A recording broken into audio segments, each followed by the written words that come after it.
Hello and welcome to 2010 Villagers podcast, episode 19, where my two co-podcast people are being in a very stupid mood tonight, unfortunately. Let's hope that doesn't carry on throughout the podcast. Yes, you've got a bottle of beer in your hand. Well done. Wow. There's a sound This effect is of ching as well. Northumbria FC's social media. This is our club's social media manager and supporters club secretary, ladies and gentlemen. Although you would never fucking believe it, would you? No. Anyway, we'll get on with things. I'm sat in my pajamas, guys. So am I won't lie. Wow. I'm in my PJs, boys. Only the best for you, Sam. Only the best for you, mate. I know. So yeah, welcome to episode 19. I'm not going to ask how the lads' week have been because we had to dip into the forfeit pot to pay for the court case that B&M have taken out on us after last week. Yeah. So we'll avoid any talk of lockdown or anything like that. There's a big concern though, Sam. My left bollock went for a job interview there. Got his hard hat on and it got rejected. So maybe they are making progress. God. I'm going to start with a little bit of a confession, which is that I may not have won last week's quiz by as much as I said I did on the episode because I counted up the score wrong. So it just put a tin lid on a quiz that, although was extremely funny and some very good questions in there, there was some farcical goings on as well along the way. But if you haven't watched it yet, it's a good laugh. So watched it, honestly, it wouldn't have been funny without the mistakes. So yeah, it was great. And you know, the chase background that you had was just fantastic. Other little bit of news update before we welcome our guest tonight. Just to say that the auction that we've been talking about on the last couple of episodes is going really well. Up towards 50 items now. 53 to be exact. 53, wow. I think I've seen the item list when it was at 48 the other day, and there's some really great stuff on there, actually. Some stuff you wouldn't expect, and hopefully... Salty signed boxer shorts are in my view, anyway. Wow. I'm bidding anyone for those. Salty signed boxer shorts. Signed by the second best social media man in the North Counties Eastern League. Agreed. The Winterton one's fantastic, isn't he, Walker? No. The Hallam one's number one, mate. Come on. Yeah, I can't disagree with you, mate. I can't disagree. I'm joking. He's You're there the best. Me. You're the best, mate. But yeah, just to say that if still, again, we'll keep appealing. If you do have anything you'd like to donate, please get in touch, and I'm sure more details of how the auction's going to run and when exactly it's going to be will be coming out soon. I believe the plan is end of February, March time. Also to say thanks to everyone that watched episode 17 with Jordan Douglas, which we thought was really good, and it's our most viewed video ever, surpassing the fallout after Emily, which caused outrage. We've now surpassed that video now, and just to say thanks again to Jordan, it was a really, really good interview. So on the back of that, we've decided to drag someone else from the club on tonight who is going to join us momentarily, hopefully. Not a player this evening, but I will keep the suspense going until he joins. Would you like me to send the message? Yes, you can allow him in now. But I don't know. What did you two think of that episode with Dougie? It was fantastic, mate. I thought all of us spoke really well. I thought we came across really well. We all have a good relationship with Dougie anyway, not just from a match point of view, but from a personal point of view. We've all known Dougie for a long time. So to be able to sit and have a chat with him, a nice hour-long chat with him, was really nice. Helped us learn more about him, learn more about the squad that we've got this year. So yeah, it was really good, and obviously the highest watched video. We can't complain, mate. Yeah, I just echo all of that. Basically, it was good, very good. Best one yet. And I said that on Twitter on the night. It was best one yet until tonight. I'm surprised you're not claiming that all the views are because we announced you as supporters club secretary on that episode as well. No. I think, I still have to rank my statement for Matt. I was going to say, is your inauguration speech going to be as good as Joe Biden's? Well, that's what I waited for. I waited to see what Joe did, and I thought I'll make it better. Here he is. Here he is. Sean. Evening, lads. How are we? Leeds' finest. Yeah, yo, steady. How's Yes, things, How mate? are we, lads? Yeah. Not bad, Yes, mate. not Thank bad. you. Just So, Welcome on. formally welcome. We have the best kit man in non-league football Wes. joining us this evening, Mr. Wes. Shaun Harris. lads. A man, he's got to be one of our favourite people at North Ferry FC. I think it's fair to say we've known a long time, and we're going to delve into some memories. I think tonight, hopefully, get a few skeletons out the closet. Oh dear. Dig a few people out. Dig a few people out, mate. You know, Yeah, I might just turn my Twitter notifications off for this evening, then, just in case. I would have Yeah. blamed you. You're a menace on Twitter anyway, let alone when you dig some people up. So Yeah, no comment. But before we get to that, we'll just kick off more in sort of the present day. So North Ferry FC. What I'm going to start with is how did you first find out sort of about the club coming back and the process of you getting back involved? And I guess that was a pretty easy decision for you. Yeah, I mean, as far as the club coming back, obviously the year that the old United disbanded, I was obviously at Alfreton Town at the time, and you always hear whispers with people, and somebody said, "Oh, Les might be getting a club back together," or that. And then literally once it was announced that they were going to start one up, I just went to help. End of the season finished, I just went down to help at the ground. Les just asked if I could sort some changing room stuff out for him, so I did. A few chats later, and by the end of that day, I'd been offered the kitman's job. And yeah, it was an easy decision. You know, I've got a young family, so it's on the doorstep. So yeah, it was a no-brainer. it's a shame they asked Scott Loafers first, but you know he said he wouldn't do it. Well, you know. We got the backup. We got the backup. Go at the back. Oh, well, probably do a better job, but we'll leave that for other discussions.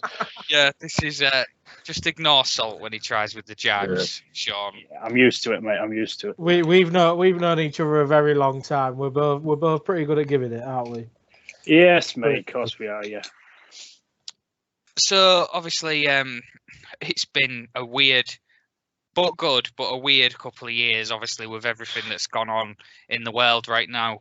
But just how would you describe what it's like at the club now? And obviously, because you've got, as we'll talk about later, you've got vast experience with the old club, and the club now that the management that you work with, obviously being back with Les and the group of players that we have now.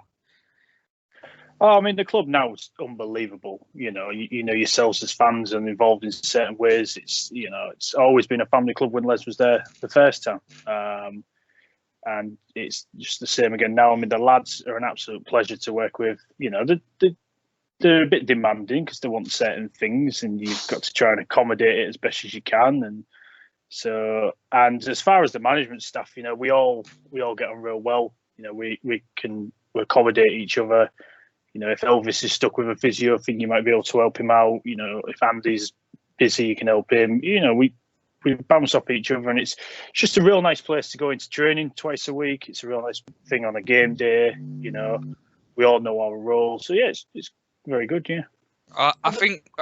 Sorry, Jack. Just on the back of that, I think we all saw that. You know what you say, you can help each other out. I think everyone's got each other's back, and I think we saw that with the really nasty injury to Jace Michael in pre-season, and everyone was, you know, sprung straight into action, didn't they? And just did what was right by Jace and got him to where he needed to be straight away, no matter what your role was, not just Elvis as physio, but, you know, everyone got involved. And yeah, definitely. I mean, obviously what happened to Jace wasn't nice, and we know that. But at the end of the day, I've always looked at it as it doesn't matter if you're the goalkeeper, a full-back, a centre-half. You're all, in the end of the day, when you're in that club, you're all a family. You look out for each other. You know, on the game day, if somebody's having a go, you have a pop back at them because you're not doing it because you want to do it. You're doing it because you're sticking up for your friend. And likewise, if somebody was having a pop at me for some reason or something had happened, I'd like to think that the lads or the players or subs have got me back on that. So That's happened a few times this year. I don't want to comment on that. Not naming any names. No, exactly. We'll pass on that. What I just wanted to say, mate, was so obviously you've been here a long time. Obviously, you've had breaks at Halifax and Alfred. How would you say like the changing room and sort of like the place has changed from like the first time you was here, what, 6, 7, 8 years ago to how it is now? I mean, obviously it's different leagues. The players are obviously a lot different. When I was here before, and you're working with lads who have played in the league or Conference Premier a lot more, because at the time it was obviously top end of either Prem, Conference North. But I won't say there's much difference. The togetherness in the changing rooms great both. I think what we've always been real lucky at, both the old Ferriby and now, is we don't have anyone in the changing rooms a big time Charlie. Mm-hmm. Or if you have one, they don't seem to last very long. We've got everybody that's on an equal par, really. Nobody thinks they're better than each other. Yeah. So it makes your job 10 times easier. Yeah, definitely. And is there a difference between sort of when you go places with the team, away grounds or even at home games, like how you perceived? Because in the old days when it was NFU, we were always sort of a small fish in a big pond, whereas now we're probably the big fish in the small pond back at this level. And it's just... Yeah, you're right. Yeah, it's, he was right. Obviously, when was top end State Conference North. I mean, I can't comment on what it was like when you was in the Conference Premier, because obviously I wasn't here. But in the North, you was right. It was like, it was a pub team with money. Pub team with money. That was Boston's favourite line, wasn't it? Yeah. Exactly. You're going to get lads. Every team gets it. And then you flip it to now, where everybody thinks we're absolutely minted and we're like the Manchester City of NCL. Every club's going to have teams that don't like stuff to do,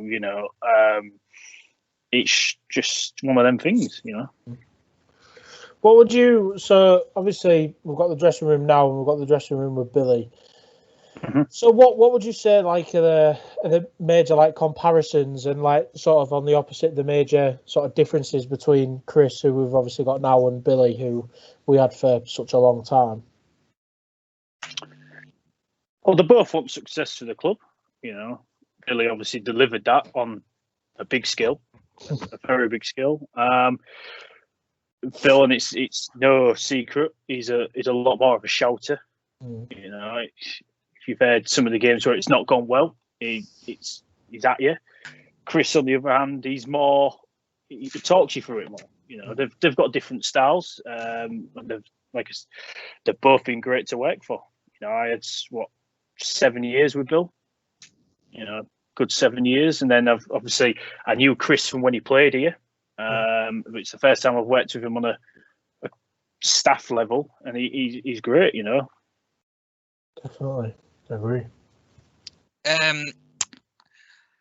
Obviously, how frustrating is it at the moment? Obviously, we had the first season null and void due to COVID, and sadly, it's looking like this season might be going the same way. It just feels like we've had 2 years of football and some brilliant memories in that time and some great moments, but it just seems like we can't really go anywhere because of this whole COVID situation. Yeah, it's massively frustrating because obviously, it started as a new club, and then you look at, like you said, the first season. The first year before I got null void, it wasn't short of its ups and downs. You had the 2 games with the floodlights, XYZ games off with the weather, which it can happen at anywhere. But yeah, like you say, some of the results are great. And then we have the lockdown and you get back going and you've played friendlies and you're like, right, we'll start. And then we get to the end of Withamshire and it's, right, you're going to have to take another month off. And then you play Wesborough and then you play the Vars game. And then you come to January, you've got to stop again. You can't get continuity rolling. You can't do training. You can't do this at training because we train at South Hunsley, but because it's a school, you can't use set facilities when you're there. So it stops what you can and can't do. it's very tough. It's tough for staff, it's tough for players, it's tough for supporters. Like yourself, because obviously there was a point where you couldn't come to games. And then you're only allowed 300, and then you're allowed 150. Then you can't do clubhouse. Then you can. Then you can't. So it's just in general really frustrating. If we finish this season, I think, if I was to be honest, I'm going to say no. I think they will go with a null and void. I hope they don't. It'd be nice if we could play each other once and then say, right, we'll do points per game. But I'm with you, Sam. I can't see it carrying on, to be honest. Yeah, go on, Jack. So I was just going to say, Sean, we've had loads of conversations about this. We have conversations on the daily, and we've seen this document that's come out with the choices that we can make, and it's just one of the most confusing documents I've ever read. Excuse me. And I think you agree with me that there's pros and cons in each of them, but I think the biggest place that you got to look at it is from a financial point of view.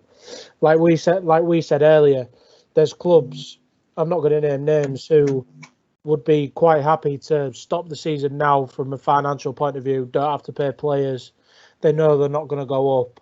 So at the minute, they're sort of in a bit of a cushy position. Whereas if you look at the likes of us, Emily, all the rest around us, Winterton, they're all in that situation where they want to get the games played because obviously there's a chance of promotion. So I just think that if you bring it all together, I think it'll end up in null and void. But there's that many options that people could choose from. It's ridiculous. I mean, I get why they've done the options, because we can all agree last year, 9 days after Boris Johnson announced that we're going into lockdown, bang, we had a message 1 hour from the league saying, okay, we're going to suspend games for a while, to an hour later, oh yeah, we've done. Yeah.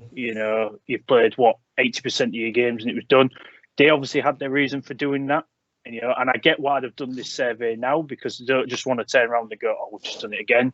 But every club, it doesn't matter if it's step 5, 4, 3, whatever, they're all going to have self-interest. Teams at the top are going to go, yeah, we want to go up, and there's some teams like Jersey Bulls, for example, have won every game in 2 years.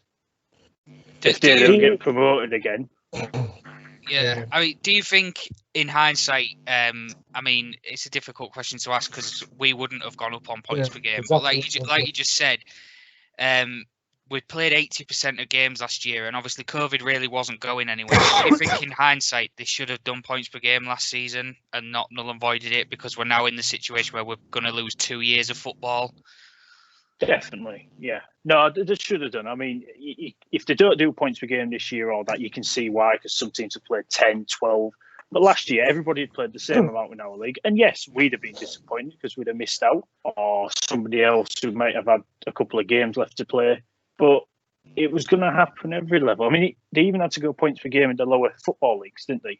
That's elite level, fully contracted players. They had to do it in there. And Wickham, I mean, look at Wickham. If it hadn't gone points per game, probably wouldn't have been in the Championship now. And I know we're going off topic to elite football there, but the point still. Yeah, they should have done. And then obviously now we've come into this season, and the only frustrating thing personally for me is they've not had a plan in place to say, right, COVID ain't going away, something else happens, what do we do the following year?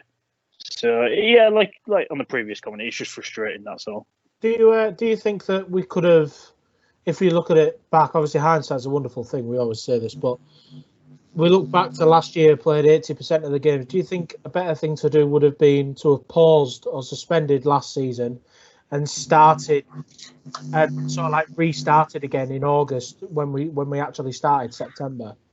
So finish that season.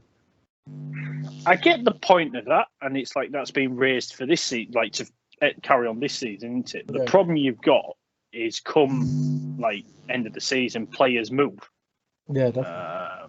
What would have happened, for example, your star player from XYZ club moves to another XYZ club at the top, fires them up, and you don't go up.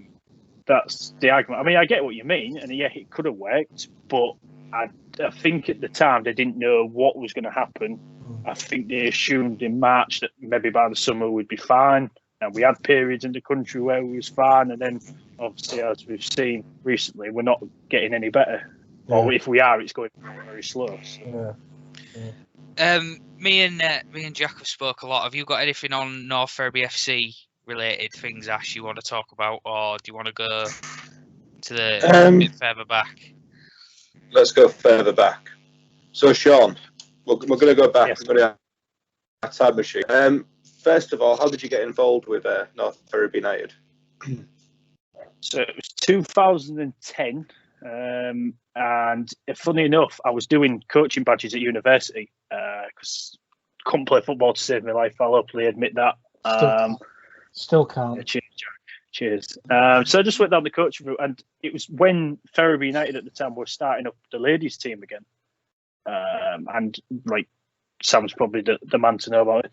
Probably even back then, ladies' football was, especially in the local area, wasn't as big as it even is now. So I just started there as a coach, nothing exciting. And then as time got on, you get to know people. And then I ended up joining the committee at the club, did a bit of program editing and various other bits. And then it's where Jack comes into it, because obviously Jack had a coach at the time, Rob Dewhurst? Rob Dewhurst, yeah. Yeah, he very sad he couldn't come coach. They'd ring me up, go, can you take this team? Ended up taking Salty's team for a while. Why do you think I'm and not then Jack's team anymore? used to exactly. Jack's team trains before the first team at Ferriby on a Thursday, and my mum and dad had known Matt Carroll for a long time and just said, can I help and observe while I keep doing my badges? And then, yeah, rest is history. So there's Excellent. It was a long So time was ago. it Billy? Oh, sorry, Salt. That's I'll all let right. you go. No, it's all right. Go on. So was it Billy then who gave you the first chance in coaching with the senior team? yeah, it was just it was more Matt Carroll, because Bobby had known Bobby more. I knew of Bill, but not on a level where that. And they just said come and help games. And the year they won the Northern Prem and the first year in the Conference North, it was just mainly go stick some cones out, make sure the balls are in bibs or in bottles. Nothing exciting. I would assist Martin, who was the kit man at the time, and then once the game would kick off, I'd go sit in the stands. And it was only when the year we won the FA Trophy that there was like, right, you've been doing this, come sit on the bench every game, and yeah, just went from there. Excellent. Salt, did you want to jump in with your question? Yeah, well, no, it wasn't really a question. I was just sort of.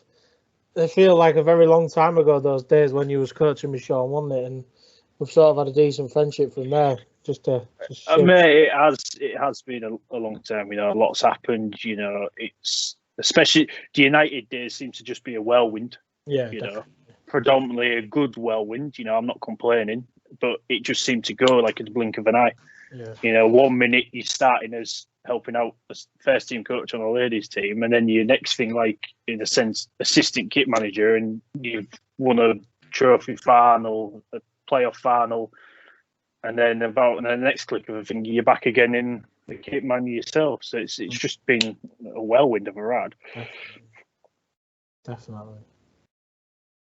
Going back to then, have you got any decent stories of Billy and how Billy would be in the dressing room with the players? Any decent stories? Where's the one where you passed out? The one where I passed out. Yeah, you went on a trip somewhere. Where was the away game? We'll come to that one. Answering Ash's question, as you know, he's very passionate, Bill. And there's two sides to him. When you're off a football pitch, he's unbelievable. He'll chat to you. I've got a lot of time for him. I invited at the time when I went to that staff. They all came to my wedding. We all got on. When it comes to game day, it was serious mode. If you weren't pulling your weight, you would know about it. He wasn't afraid to fall out with big players, drop big players. You've seen over the times when I was at Ferriby. I've seen it when we were at Halifax. If you're a big name player, if you're not doing it, out you go. And some might say his style of football wasn't fantastic. When you've got Big Tom up front. Go on, then. My eye to that is did win stuff doing that. Absolutely. You wouldn't change it for a world, would you? The way we were back then, you wouldn't change it, would you? No, I mean he's great, and then he had success at Halifax. All right, it's not going how he probably wanted at Alfred at the moment, but football managers, it doesn't matter what level you are. You have your runs of success, you have your runs of periods where you don't. he might go to another club after all and win things again. So.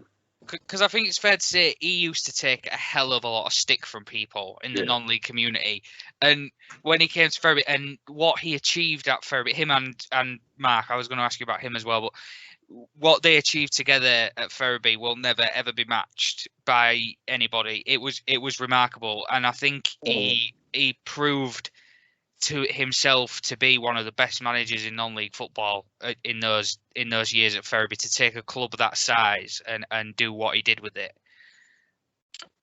Oh yeah, he was right about the stick. I mean, he used to get stick off opposition fans, managers. I think because at the time as well, he always. I know it sounds real daft, but a lot of managers at non-league level, it's just tracksuits, coats. Bill was always a suit, and I think people were like, "What are you wearing a suit for? You Northern Premier League, wound it in." But he always got players. They might have not been the best ability players, but they'd run through brick walls for him. He managed to just get out of the players 110%. And then you said about Bobby, he was like the joker a bit. Bobby always liked to have a laugh, and he would get the morale going a bit more. He would do more of the coaching than Bill. But on a Saturday at 3:00, Bill comes in, and off you go. You talk about players, obviously, that run through brick walls for him, and we saw that. I think one that stands out is probably Danny Clark. I mean, how many games has he played under Billy Heath as a manager now? And most people would look at Danny Clark as a player and not rate him. And I don't think he'll not like me for saying that. But he's just an unconventional player. But Billy Heath has got things out of him as a player that I don't think anyone else could have done. Absolutely. He works well because Danny is just one of them that will just. He probably knows himself compared to other players he's played with either at Ferriby or Halifax or Alford. He's probably not on an ability level as some of them, but he just works. He just runs for 90 minutes. We used to call him the Duracell bunny because he'd just be up and down and up and down. Or he'd do that chop. I don't know if you remember, he used to do a chop. He did. I think it's always did it. He'd go, Danny, which way are you going with that? And the next thing, the defender's gone one way, he's gone the other way, and the cross is in, and Bent or Jamo, Kendo, somebody's banged one in, Other players are like that for him, Matty Wilson, Danny Hearn. Probably two great lads, but probably the most horrible centre-halves that strikers can probably play against. Yeah. It just all over the team he had him. Even some of the flair players like Josh Wild or the wingers or the fullbacks would still go through brick walls for him as well. Yeah.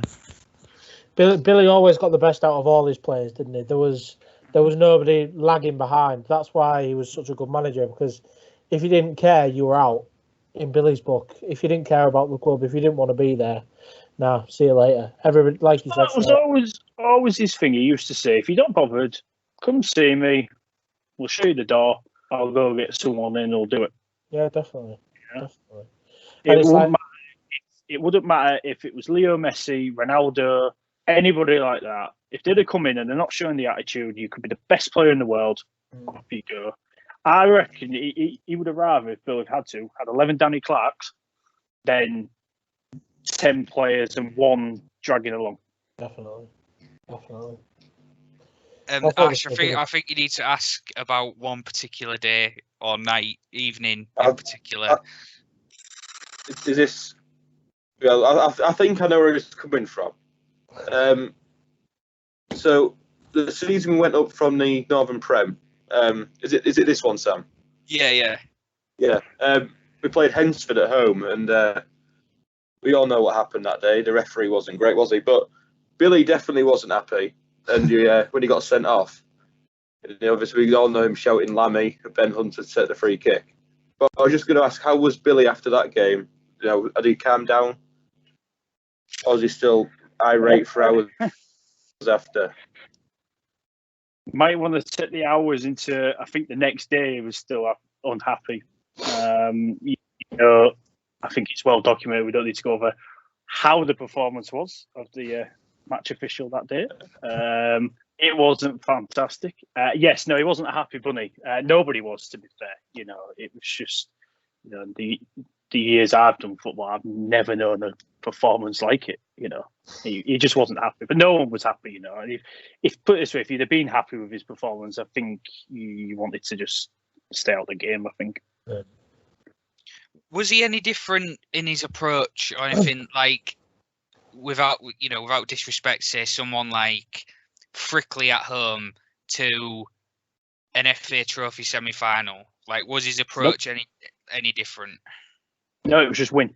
You know, that he is just a winner. You know, he wanted 110% effort from the lads and get a result. Like you say, it wouldn't matter if it was Frickley away on a Tuesday night, Bath City over two legs in a semi. You know, there was no denying that certain games, you know, you looked at it a bit different, i.e. the trophy run and the final. But even the final at Wembley was just give it all. You can get something, you know. Yeah, there was no difference of approach. He never changed it. It doesn't matter who you were playing. Friendly, cup finals, middle of the table league games. It wouldn't matter. It'd still be the same attitude. Well, we've mentioned the trophy. I'll let Ash talk through the final. But just one question I would have is, when did it start getting talked about that season? That because you know sometimes like the early rounds and you just sort of play through them and you're still in or whatever. When did it start getting amongst yourselves and the players and the staff, like really serious, like, wow, we could get to Wembley here?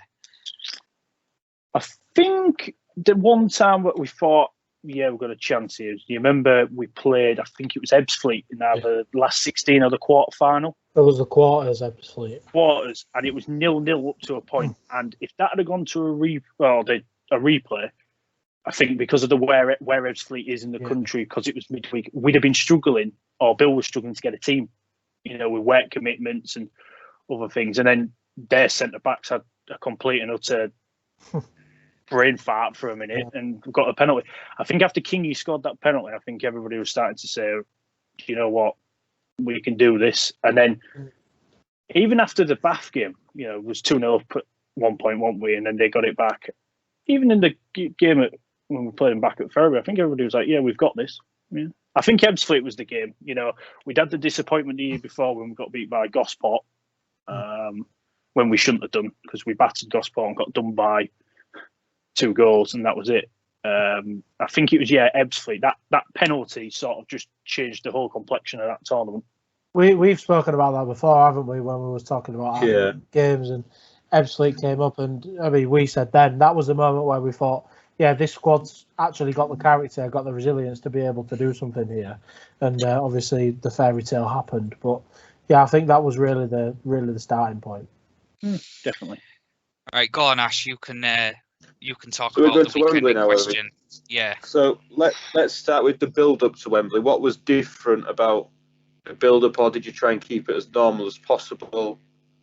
You try to keep it as normal as possible, because obviously from when the semi-final was to the final, there was still a good month in between, and you still had league games to play and you still had to train. I mean, it only started really cracking up a bit when we had, you know, the chairman got everybody suits, you know, so you've got the tailor coming in, measuring you up, and you sort of started thinking, oh, hang on, it was only probably, I think we played a game on the Tuesday night, Hensford at home, made a few changes, got beat, because I think it's starting to be, and then I think it was only till like probably Thursday when we'd done the training session, it was like, and we had to do some, you know, press photos and stuff, and there was a squad photo of everybody, and I think that was the Thursday night training was like it's still a game, but there's a little bit added significance on this one.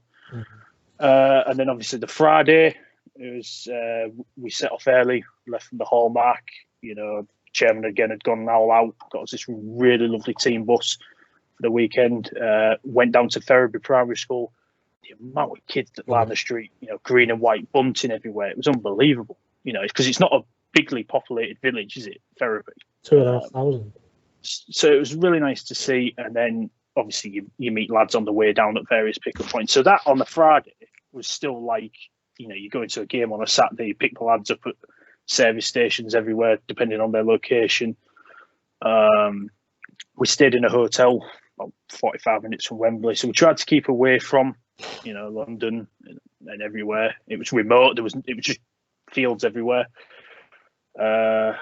chairman had got us some tickets to go watch England, Lithuania on the Friday at Wembley. Harry Kane's debut for England. The Saturday we went and trained at West Ham as a favour because they trained at Ferriby once, so they returned the favour and said come to, I think it was Moor Farm they call it. So we trained there. That was good. And then just between the Saturday after training at West Ham to the final, it was just keeping the lads entertained, some quizzes, some meals, you know, just try and keep their mind off it really. And then it was the Sunday, and it was all go on the Sunday. So thinking about the Sunday, we've all been to Wembley as fans, and you walk in and you go, "Wow!" You know, that first time you walk in, what was it like going on pitch level through that tunnel and seeing it from that angle? I mean, obviously, when you go on a team bus, you go underneath the stadium. Yeah. All I can describe it is he's going in a multi-story car park, but underneath it, and you go under for ages, and then you sort of just come out, and it's just this walkway. And everybody, the changing rooms are like the size of houses at Wembley. You know, you've probably seen images on tellies or stadium tours or whatever, and they're massive. I think the changing room we had is probably the same size as 5 of ours at Ferriby. Yeah. And then obviously the lads are like kids at Christmas to chuck their bags in, they run out. But to stand on the centre circle at Wembley when it was empty, it's just like, wow. Yeah. You know, it's a 90,000, 80,000, 90,000 seated stadium. And like you say, we've all been as fans. I've been football and rugby. Yeah. And, you know, and you look around and go, well, I was sat up there one year watching, and now you stood down here, and it's really surreal. Yeah, if you could bottle something up, that'd be it. Yeah, definitely. Excellent. So we'll go for the first half of Wembley then. So the first half, what can you remember from the first half, and what was Billy's approach at half time? Well, the first half, obviously, you know, I wasn't in the game quite well. Obviously, they got the goal early-ish, wasn't it? Something like 11 to 12 minutes in. I think at the time, originally, it was like, right, it's an early goal. This is either going to go one or two ways. They're either going to put the foot to the ground and just absolutely, you know, take over, or stay in the game. And then he just at half time, he was like, look, it's only one goal. You know, we've got the players to capable of making something. You know, you had Liam King, Adam Bolder, Russ Fry in the three in the midfield. You know, they can chip in with goals anywhere. Jason and Clarkey were out wide. You had Big Tom up front. You had Nathan Jarman and Ryan Kendall on the bench. It wasn't like we were short of people who could stick it in from the back of the net. So just his approach at half time was, look, just keep going. You know, it's only one goal. And then, obviously, Wrexham made it 2-0. What was the thought process on the bench at that point? Me personally was like, well, we've had a go. We haven't been disgraced yet. I mean, the goal was a funny one because the lad had gone off injured who set up the goal or either scored. I think it was Jay Harris. Because it's hard to imagine from when you're a spectator to when you're on the bench. It's so loud because everything you've got fans, horns and scarves, and it's so loud. Bill had shouted to Josh Wild, the guy's coming back on behind you. Josh couldn't hear him because it was that loud. So by the time he's turned round, and as you can see on the footage, that the lad's gone in. He's round the back, bang, goal. And I think it was just, we'll see what happened. And then obviously Clarkey goes through, gets that penalty. You know, Liam always scored penalties, so there wasn't any worry of him missing it. And then it was like, part of you was like, well, at least we scored, you know, come to Wembley, not got nilled, because the last time, obviously, United were there, they got nilled, didn't they, in the Vars? Mm. And then obviously chaos ensues when Jason's managed to. Now he's the only player I think was quick enough to keep that in, and he keeps that ball in, whips it in, and you know Ryan probably won't mind me saying this. It wasn't the best connection he's made with an header ever, but it's gone in. And then even before extra time, Clarkey's hit that shot that's gone in about half an inch lower. It's in. You win 3-2, but that last 15 minutes was just unbelievable. So then, obviously, extra time. What was Billy's approach at extra time, and then what was your thoughts on what proceeded throughout the extra time period? What his approach was, I'm going to be truthfully honest. By then, I honestly can't remember because everything has just gone that quick and happened so fast. And then you're like, right, you've got another 30 minutes, and you're trying to sort this and that out. And then at certain points, extra time felt like it flew by. Obviously, when Ryan scored again, and then for a second you're like, okay, but then as soon as Ryan scored, it felt like it took about a year, just to get through, because everything just. I mean, you look at there's clocks at both ends of Wembley on the big screen, and you're looking, and it says certain time, and you look again, and there's only been like 30 seconds gone, and it's like how, because obviously now you're in front.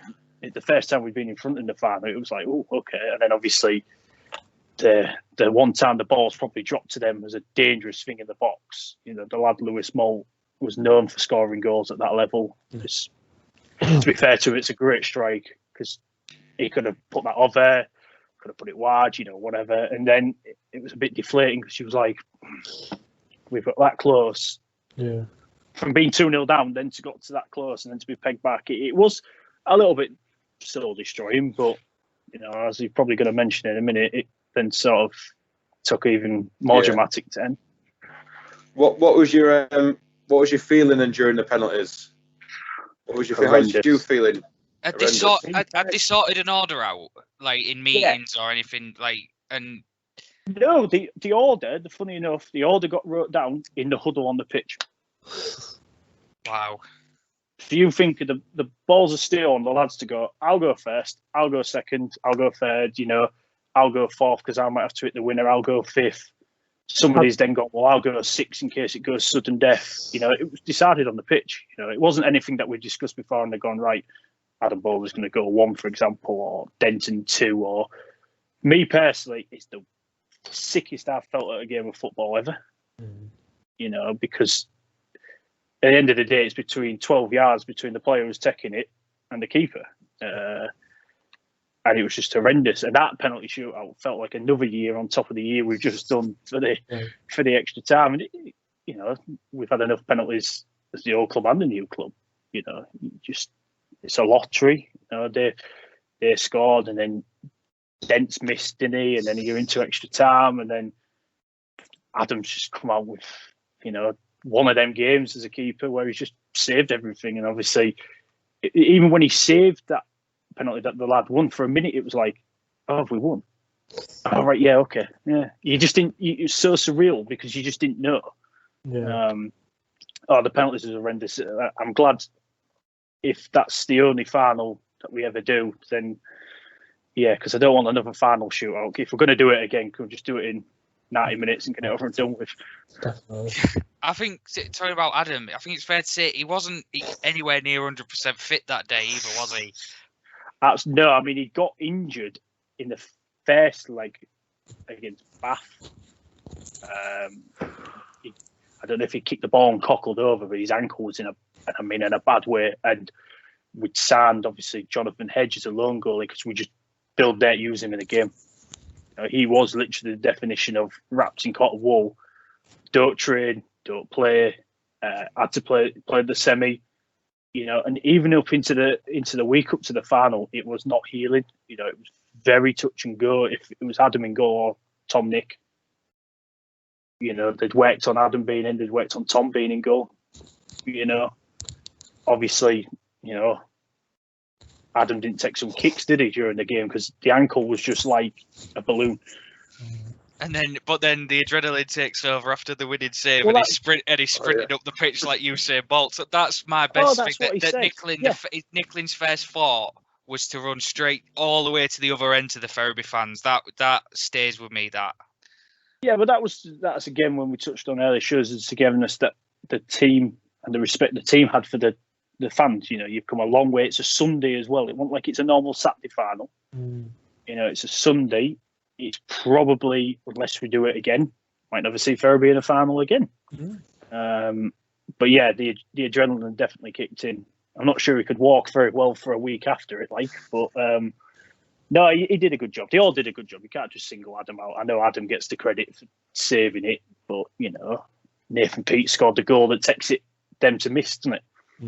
He takes some praise for that because sudden death. Anybody misses in a sudden death, there's no coming back. Ryan Kendall takes a lot of credit because obviously he's put 2 goals in. But 1 to 11 and the subs, they all take credit for not only just the final but getting them there. Yeah. 100%. I think we watched it back last year during the first lockdown on the 5th anniversary. Yeah. And it's not until you watch that game back on like a DVD that you realise how good Jason St. Just was that day.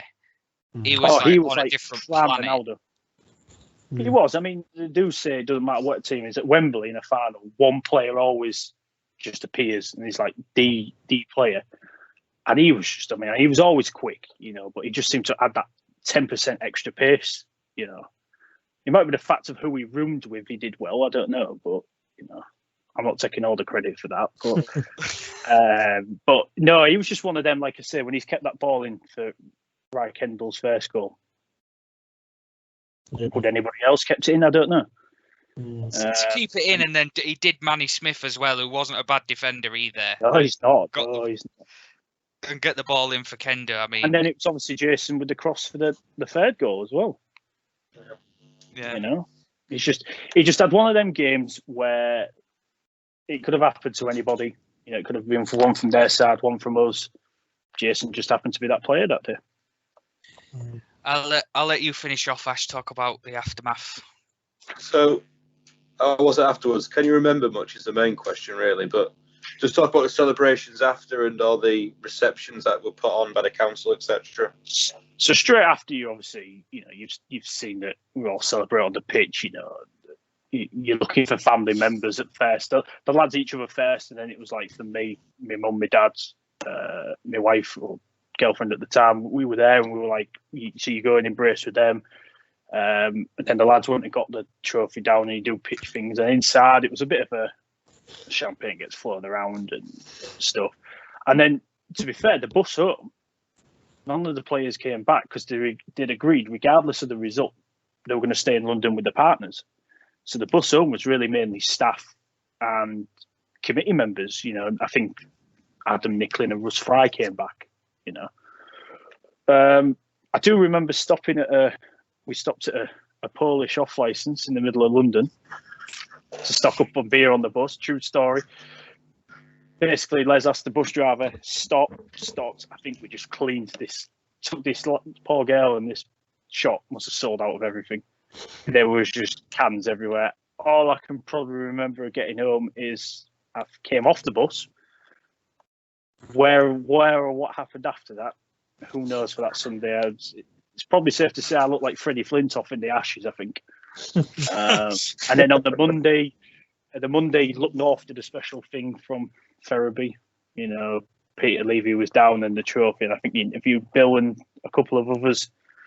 And then on the Tuesday, East Riding Council put a civic do on for us, free bar. So I think Wednesday evening, I think my liver was going, you need to have a couple of days off here. But no, it was good celebrations, If I could do that all over again, I would. It's just a shame it seemed to fly by. You come by the following Saturday when you play the league game again, and you're like, oh yeah, well, that's done now. Yeah. How hard would you say that's your who's going to tell me or you? Go on. Would you say that's your greatest day in football then, Wembley? Oh, and that whole build up and everything afterwards, yeah. Yeah, because you can go up and down in leagues and win playoffs and county cups and that probably every other year if you wanted to. The fact of a competition like that, and especially the trophy is like the FA Cup of non-league football, isn't it? You are like one of the best in non-league if you win that. Definitely, mostly. I mean, I've had some other good successes, obviously Halifax and Ferriby, but yeah, that's going to take some bit. I think the only way that will be topped is if we do it with this club, with the people who was involved in that now. How hard was it for Bill to sort of get everybody back in the mindset of, right, we've got to concentrate on the league now? I think I seem to remember everybody was still half pissed. It's tough because everybody's on a high, and like you say, we've had loads of things on and that. And I think the first game after we played was Harrogate away, and I think we got done like 4 or 5-1. And if we're honest, you look at how that season finished. I think we finished 10th, 11th. It just, the form dipped off a bit. And I think that's just because the lads had just put that much into the trophy. And then obviously you lose league games because of the cut when you're trying to fit them in. I think that just the trophy just took it out of them and they've run out of gas. I mean, that's the same cross sport, isn't it? I mean, we've watched it with Hull FC, haven't Spot we? on. Hull FC winning the Challenge Cup in 2016. I don't think we won another league game after that. It just goes to show that mentality is so hard to get out of when you're up so high in a final and then you've got to come straight back down to earth a week later. It's just the mentality is impossible.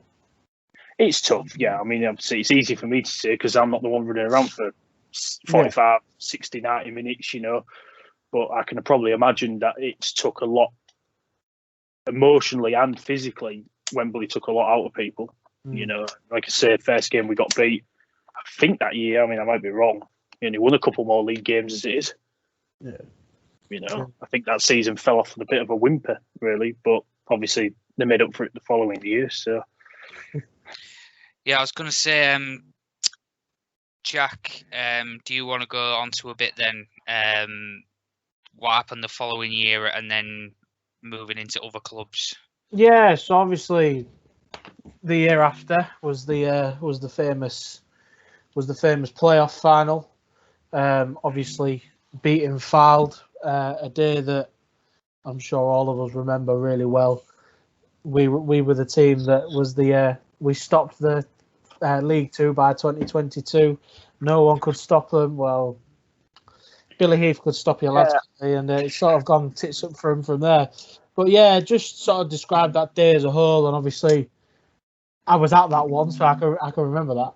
Well, the season as a whole was a funny one because obviously you go into it as trophy holders, and we got dumped out of the trophy very early. Yeah, by Stocksbridge. Stocksbridge at Ferriby, and you're like, okay. And we'd always seem to at Ferriby United get close to the first round of the FA Cup, but never just get in there for one reason or another. Was the year after the Staley Bridge year? Yeah, so the year that we won the trophy, we got done. Yeah, because the first year was Warrington when we won the trophy, and then obviously we lost to Staley Bridge on penalties. You know, 6 months earlier, you're winning penalty shootout at Wembley, and then 6 months later, it's football. And then as the season went on, you know, I can't remember who won the league that year, but Telford won it, I think. Yeah, Solihull. Solihull. They were a good team that year. And then you look at the playoff semis, we got our, some might say, arch nemesis, Boston. Always an interesting place to go is Boston, especially away. And we played horrendous at Boston away. You know, I remember. It was not good. I mean, at 1-0, you'd have been all right, and then that Zach Mills is it an absolute weldy from the right back. It's about 35 yards. Adam didn't even see it's gone in, and you're like, 2-0 down. Here we go. And then it was like at Ferriby, it was like a flick of a switch. You know, you score early. In two-legged games, if you score early when you're behind, you've got half a chance. And then Boston just crumbled. And obviously, the ground was full of Boston fans on it, and it was carnage at Ferriby. And then the final. Can I just interject, Sean? Sorry, yeah. Can I just interject? Yeah. I was Dennis Green. He's a character. What's Dennis that? I'm not sure on his dress sense. He used to come in some horrendous clobber. He used to wear a pink jumper, didn't he? I seem to remember. You know, yeah, he had pink jumper. Loafers. He had loafers on in the semi. No socks as well. He had a flat cap on. Oh, I love the flat cap. No socks with his loafers, you know, and you're thinking, wow. And then obviously the final, Fylde are a good team. I mean, they had Danny Rowe up front. Yeah. Danny Rowe scores, especially in non-league for the fun of it, doesn't he? Yeah. Has he just signed for Bradford? Yeah, he's gone to Bradford, but he used to score for fun. And again, it's one of them that it's just it went quick. You know, I can't remember if we scored first or they did.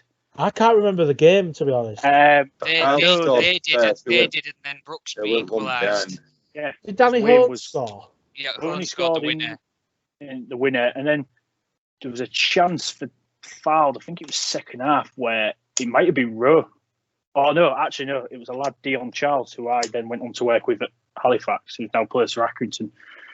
Has missed a chance. It's open goal.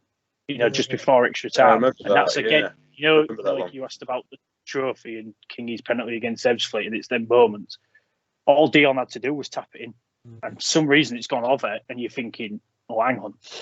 And then Honey scored, and I think after Honey scored, I think you knew unless we we were quite good at the back. Unless we drop a ball late now, we're going to go up. And I say, you know, it was another one of them. Seems to take forever in the second half of extra time, and then whistle goes, and we had a good night, didn't we? We did. You're a village team in the Conference Premier. Yeah, exactly. You know, it was ridiculous. It was ridiculous. Obviously, the night we had after that was pretty big. I can't remember it. I won't lie. I don't know if the other two can. But did you come? Was it Green's soul? I think we went to Green's. Yeah. I think we might have done. I can't quite remember now.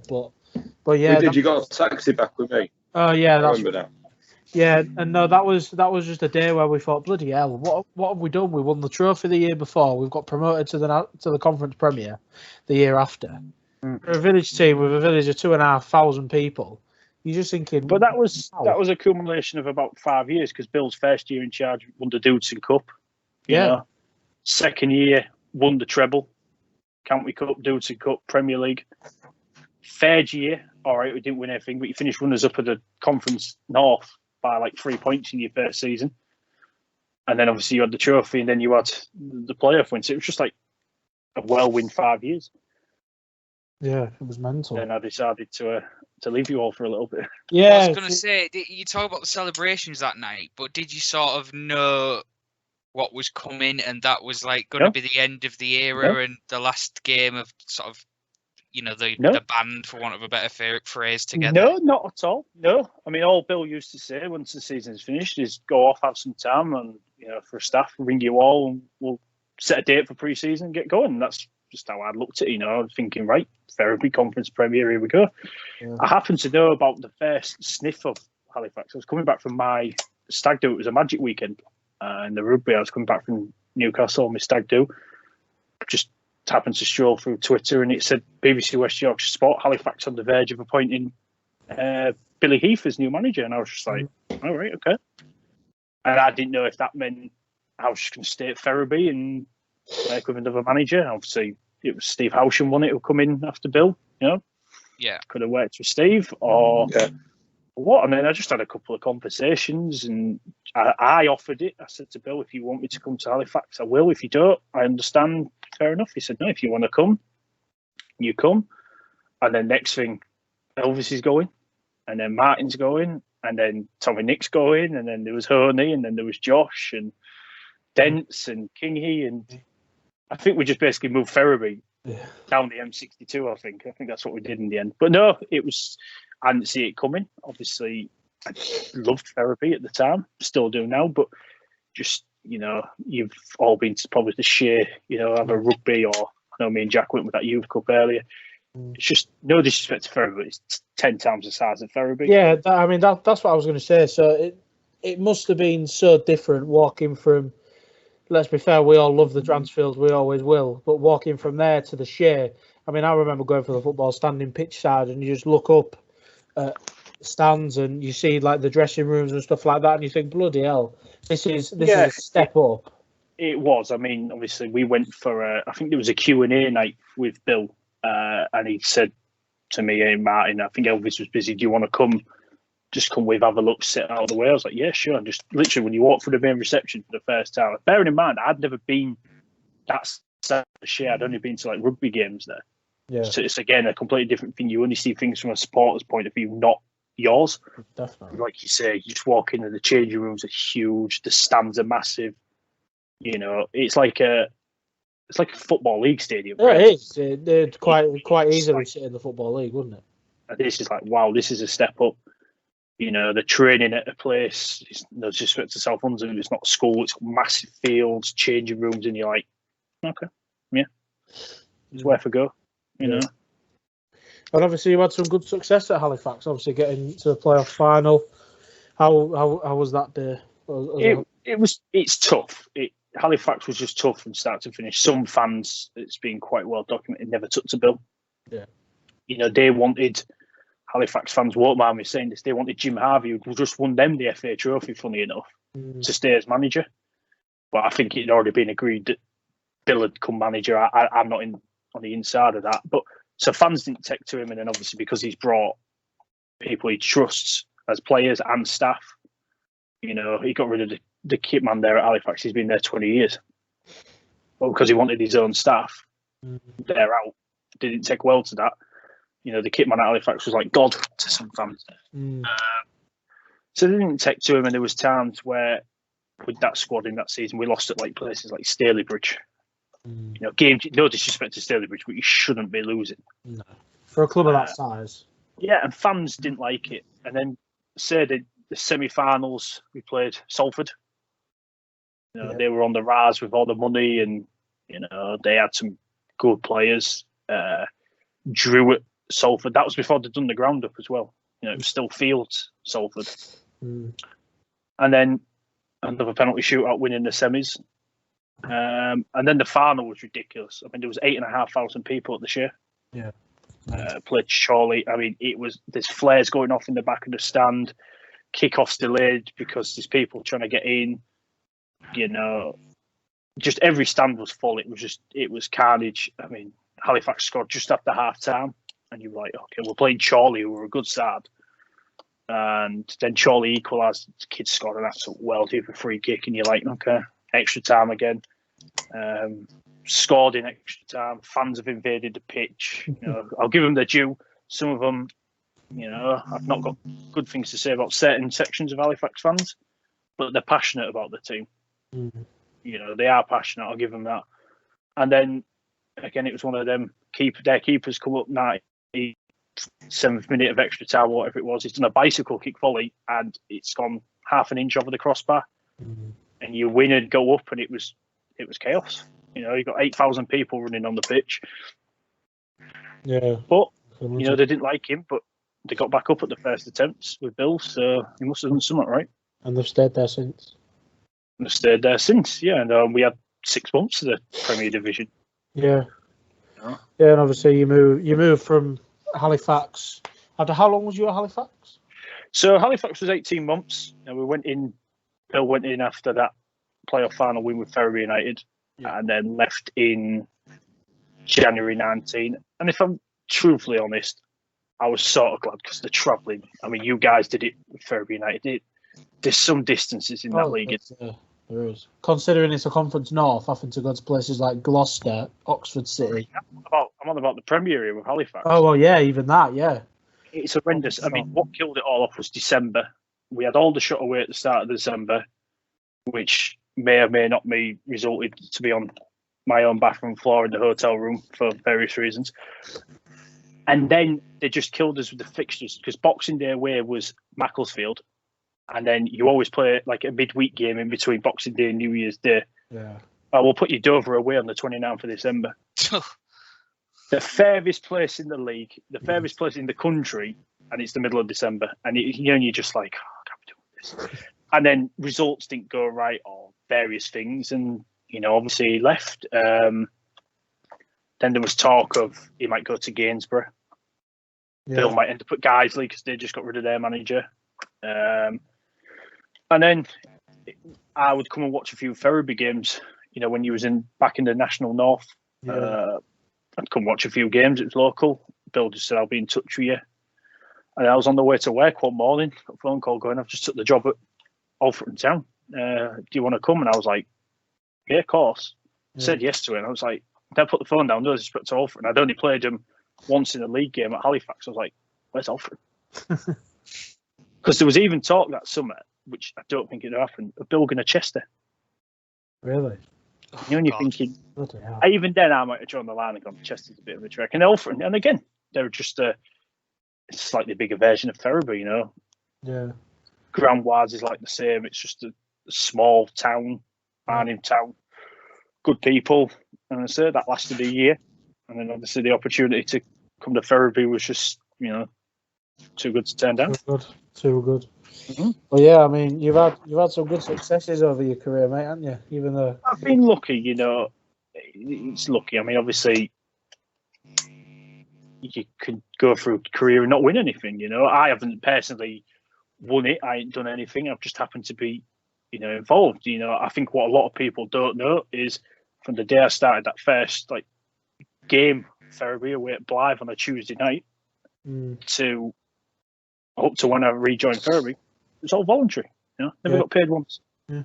Never got paid once. Never asked for it once. You know, I never got in the summer and went, Okay, even Conference Premier. You know, we used to stay over on Friday nights. I used to lose money at work to go stay over at Halifax. You know, games, talkies and that, because you do it for the love of the game. And it was all voluntary, and that's why people laugh at people doing volunteer roles. And I'm like, why? You can get good things out of it. And I've been lucky that now I'm in a position where I get a little bit of a wage to do kit at Ferriby now. Yeah. So, No, the importance of volunteers can never be underestimated. Oh. I mean, we've said about what Jack does, but obviously, and you know, praised him a lot for that, and rightly so. And obviously, there's so many other people at Ferriby who do. You can laugh, Ash, but we've got to say it. I was looking at Salt's smirk. He started to smirk when you said that. There's so many other people at Ferriby though. There are people that do more than me. Ferriby United and Ferriby FC who do amazing things, and you know that is what we love about non-league football. It is. It's non-league football, isn't it? Yeah. Oh, it does make non-league football. I mean, I appreciate volunteers like what you guys do, what other people do for sponsorship. That more now. I'm in a position where, excuse me, I take a small wage. It's not nothing major. It covers you to wash the kit. You know, pays for the electric, pays for the wash powder, the detergent, whatever. But I appreciate it more that now what volunteers do. Yeah, definitely. When you're a volunteer yourself, you're just like, okay, fair enough. But now you're on the other side of that. I look at people, especially at Ferriby, and it doesn't matter who it is in the club. You know, bar staff, chuck wagon staff, Mark in the shop, you know, Alan Sage, people who around pick rubbish up. Anybody, Dave Sandor with the ground, unbelievable efforts, you know. He's had elements to combat with, and he does well. I've got more respect for him now than I probably did before. Yeah. I just want to wrap up a couple of things on memories and stuff before we move off that. And we've had enough complaints on this program about what we've said, so don't be afraid with your answer here. What's the worst away? What's the worst away dressing room you've ever been in? Bradford Park Avenue. Right. I mean, we never used to like that ground going there. The reason with Bradford is the ground's what it is. You know, it's an oval track. You know, it's not bad. The away dressing room, you've got to go down a set of concrete steps with a fucking bend in it, and then it's painted green. So you can imagine how dangerous that is when it's hammered down. Yeah. And you're holding on to the railings, especially if you've got studs up. It's like a walking death trap. That's up there with. I mean, the rest of the ground's fine. It is what it is. It's just the dressing rooms. As far as being small and compact. Come on, there's one answer. You're wanting me to say a team that we all don't like, aren't you? Yes. No, to be fair, Ollerton's is quite tight. I know Ash is quite happy with the Ollerton. I've never been to Ollerton. It was them two with Ollerton. Ash is more Emily. Armthorpe's quite tight, and it's nothing. It's just the way that they're set out. Armthorpe's quite tight. I think Weresborough's were quite tight. Weresborough's could be tight. Even top level changing rooms, you know, can be tight. You know, it's how you cope with it. What's been like the most intense atmosphere you felt, probably most hate you felt as an away team? Like what place when it's NFU, I automatically think of places like Boston. I mean, what was it like going somewhere like that? Boston, they let their feelings know quite well, because the main stand, you've obviously been to Boston, the main stand of fans is right in front, the dugouts are right in front of it. Yeah. They'll let you know. Newton Aycliffe, we played them in the FA Cup once. Yeah, I went to that, yeah. They're very hostile. You know, the Northern League side, they're all like that, and I'm not digging them out because they're passionate about the team. And they want the best, and they want to get in your heads about it. Say Wythenshawe was like that from an FC point of view. Exactly, you know. Away teams are, you know, they've obviously got a perception of us for one reason or another, and, you know, they make it felt. Newton was, like I say, Boston was always fun, especially if you beat them. Yeah. You used to get a little bit a needle. I'm trying to think. Staley Bridge can give you a little bit. You used to get a bit there. Chester as well. Chester, like, they're passionate. They give you a little bit. I used to think it was just because Bill was manager, but I think it was just if you was associated with that club, you just got it. So yeah, definitely. I've not experienced it as much as Ferriby FC, I must admit. Yeah. You know, I haven't gone to a game and gone, oh, that was a bit intense or a bit naughty. Probably like Jack said, Wivenshaw, probably. No, Yeah, I mean, well, we've not really had the crowds, have we? It did feel a bit like that, like walking into the Lions' Den a little bit at Wivenshaw, I thought. Yeah, I mean, obviously it's a cup game. It's probably a team that we might never play again, ever. Yeah. You know, and obviously you're coming into their backyard, so they're going to do as much as they can to Definitely make sure that you're feeling comfortable. And I get that because a lot of teams do it. So conversely, then, what's the best away ground to go to? If you take out obvious things like Wembley and stuff, what's been Stockport, Edgeley Park class. Maybe because I've never been on a losing side at Stockport as well, might have something to do with it, you know. But it's really nice at Stockport. Away grounds. Daft it sounds Chorley because it's a throwback ground. I love it, Victory Park. I think it's amazing. It's great. I love Chorley. You know, the walls are wet because they're mouldy because it's just vintage. It's like a 1970s ground in the modern day. It's brilliant. I love Chorley. Pride Park. I was involved there in a county cup final of all, and that's obviously class. Which other grounds have we been to that are quite good? Fylde's new one. I went there with Halifax, the new Fylde. That's pretty smart. And then the others, you just, you know, they are what changing rooms are changing rooms. They've got pegs on them, door and the shower. Probably the last one I'll ask. I don't know if you'll be able to pick one out in particular.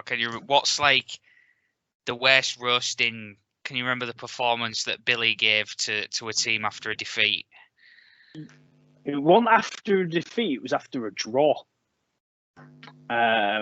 First year in the Conference North, played Barrow at home. Barrow, the lad sent off after like 10 minutes for a straight red. So you're playing, in a sense, 80 minutes against 10 men, 2-0 up, drew 2-2. It was, wow, that's all I'm going to say. Come in and he's gone off on it. You know, he's just absolutely ripped. And to be fair, the lads knew, you know, 2-0 up, you drew 2-2. You sat there and you daren't move because you're like, if I even move an inch, am I going to then get it for moving? There was a couple of times in the same season we got beat 7-1 and 7-0 at home. I think he more went off and handled that, not because of the fact of what it was. It's just embarrassing in it when you start shipping probably more than 4 in at home. It starts getting on the realms of this is getting silly now. But it's probably that Barrow game where we drew 2-2 against 10 men after being 2-0 up. He really let him know. And sometimes, you know, you need it. Yeah. Definitely. Yeah. If we go back to Ash, if you want to ask stuff off the field stuff, Ash, like you did last week with. So when you're not involved with a club, what do you like to do to relax, Sean, at home? What do you do? Well, obviously, I've got a little 3-year-old. He takes a lot of your time. You know, I'm changing for the world at Matthew. Got another boy, Thomas, due 17th February. So that's going to take up some time. And if I aren't washing the kit, you know, it's just making sure it's safe. And I just like to chill out, really. Nothing major. Family time. I love family. So. Watch Leeds be crap.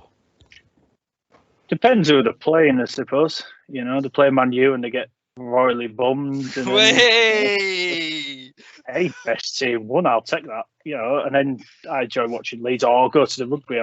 You know, you've all seen me at away games, home games.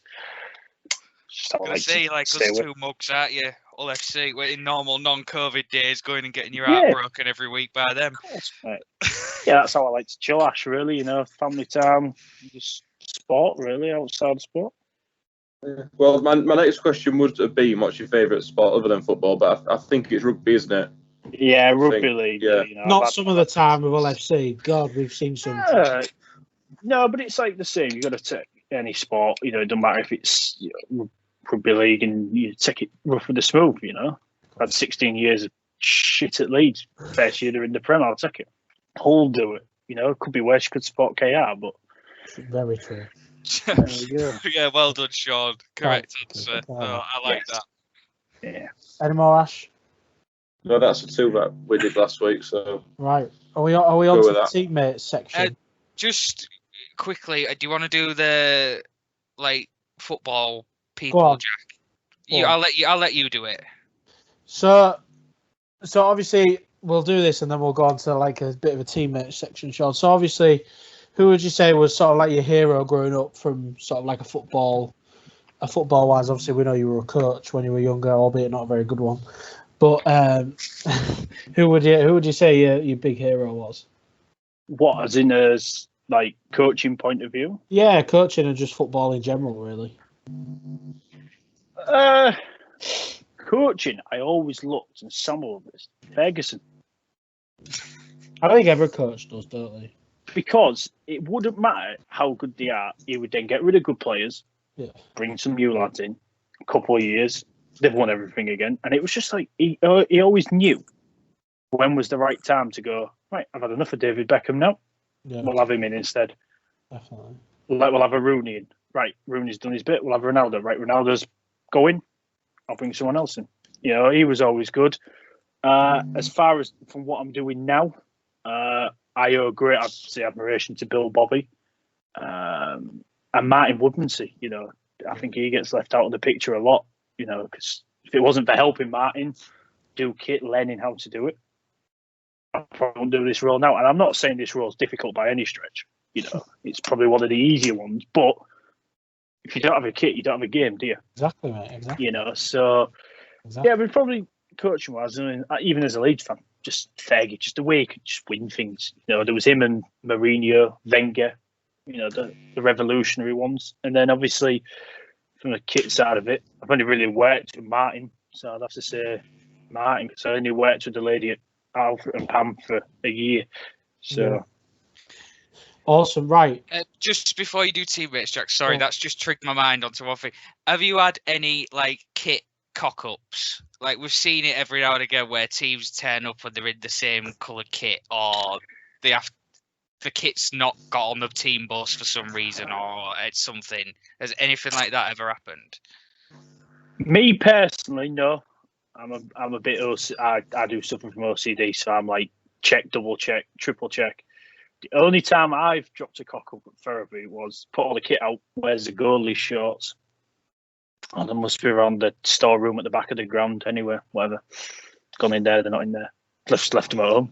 You know, luckily we've been, because I get there early enough, you've got enough time to rectify it. I've never known Martin to do it either. The only one that really springs to mind with me was when Hensford played us at therapy. And don't know for what reason or another, they played in black and white. We played in white, and they've come in the black and white kit, so they had to wear our yellow away kit, which has been used in a behind closed door friendly on the Thursday at Barton, hadn't been washed yet. You know, so that's a kit that hasn't been. Some players have played 90 minutes, sweated their backsides off because it's September. You want the best smelling thing, and then we've gone to Ensford. Well, you're going to have to wear that then. But no, not yet. And touch wood, it's when we're allowed to actually kick a football again. Hopefully that will continue. Right, mate. Some quick fire questions now. Are you? Go on. Make them mostly Ferriby related if you can. So, best footballer you've had in the dressing room and to watch. Oh, you're going to kill me here, aren't you? Well, best footballer.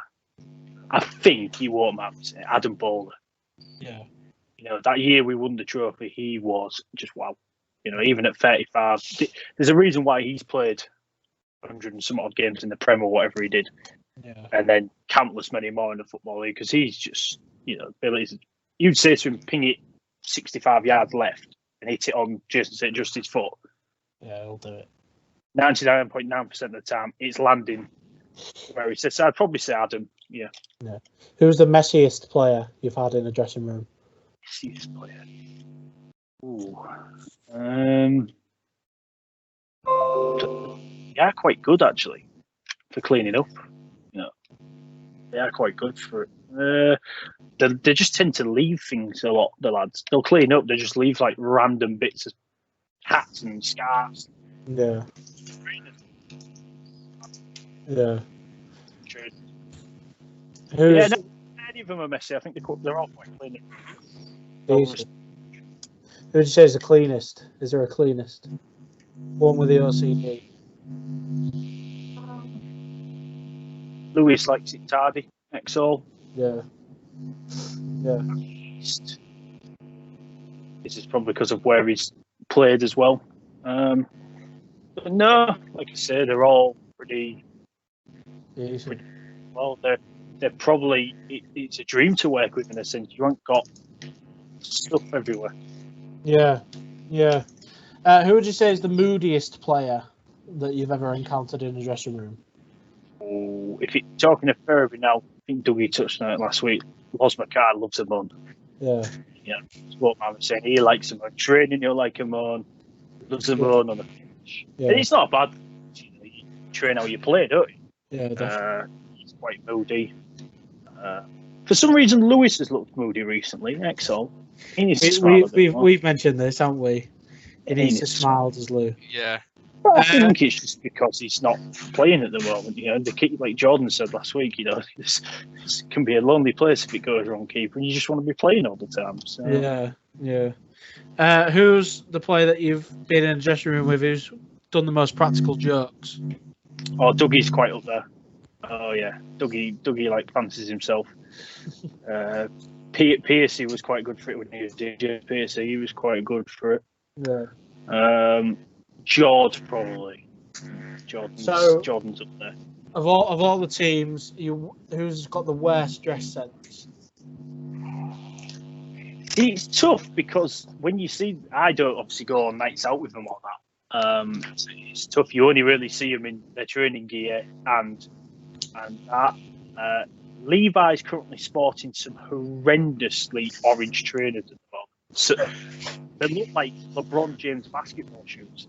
I'm told that apparently Danny Buttle's not got the best dress sense, apparently. But I've not seen it, so I'm only going off what Dougie said last week. Yeah. As far as dress sense, no, not really. Yeah. What would you say is the best away day you've ever had? Minus trophy and thingy runs. Yeah. Probably Aldershot. The whole weekend. Would you like to tell the story? I'll probably tell the story. You know, players have a curfew, go to bed on overnights. You know, so the lads they've gone up. If they're asleep, so another thing, they're probably playing PlayStation cards. Like jumps out the window and are running around the car park. Who knows? You know what football is like. And then the staff would just have a couple of drinks, and then obviously, I think it was a Christmas party in the hotel was staying, and one thing led to another. And then 8:20 the next morning, my alarm's going off. Laid out on the bathroom floor with my club gear still on. I was like, "Oh, this is not good." And then we haven't won for 11 games at Halifax, and still went to beat Aldershot 1-0 away from home. So it was he made up for it. Yeah, probably Aldershot at Halifax. That was probably best home game ever.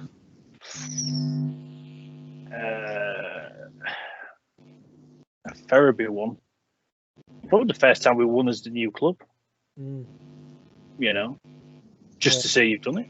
Yeah, definitely. You know, definitely. And finally, who would you say out of all the dressing rooms you've been in is the most superstitious? Who has the weirdest superstitions? Adam Nicklin always liked to tape various parts of his finger and wrists, and Lewis is the same. He'll tape wrists. We had a lad at Halifax and Oldford that had to put deep heat on the bottom of his socks. Put the sock on. It literally would put the sock on and then the deep heat on. I think it was, I don't know if it was Adam. He always had to leave, Nicklin had to leave the dressing room last, or somebody like that, or Jamie Yates. Somebody at that time had to leave the dressing room last. I think it's not as common this level to have superstitions, you know. Yeah. I think at the moment we ain't got anybody like that. Well, that's me done. I don't know if any of you two have got anything else to add. No, I think we've. I think we've really got that. Got some good memories there.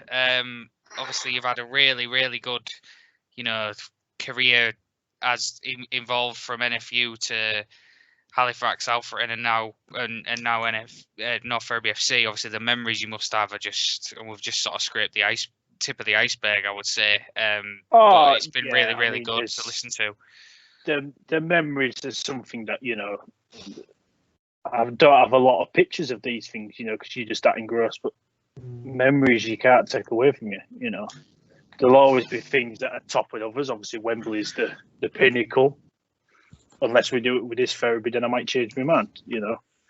But like you say, we've only tipped the iceberg.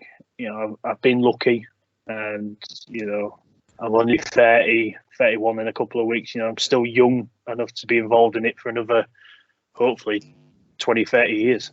And hopefully, you're an old add man. some more to that. You're an old man, mate. OAP. Thanks, Jack.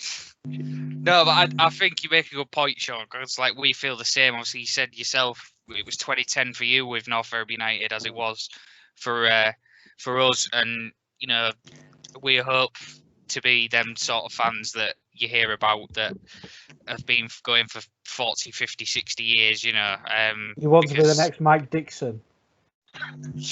So when we're in our 80s, sat in that stand, and people say, "Oh, it's them three Muppets."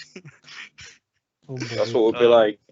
Perfect. But no, thank you for coming on, Sean. It's a pleasure, lads. Thank you. Really interesting again. Obviously, good to get a perspective. Obviously from the dressing room, but not a player. It's a different take, so that's good. Hopefully, we can get someone else lined up for next week, because let's face it, we've got plenty of time on our hands to think of questions in lockdown at the moment. Just from us, thanks again for watching, everybody. That's episode 19 now, remarkably done. And obviously we're going to keep going throughout lockdown, and hopefully we have some sort of answer about the season soon. But yeah, we'll see who we can get lined up for you for next week. But just finally, again, thanks to Sean, and thanks as always to thank you, Ash Sean. and Jack. No worries. Thank you, lads. Good stuff. Cheers, Shawnee boy. See you soon, lads. Yeah, cheers. See you later, guys. See ya. See you guys. See you later.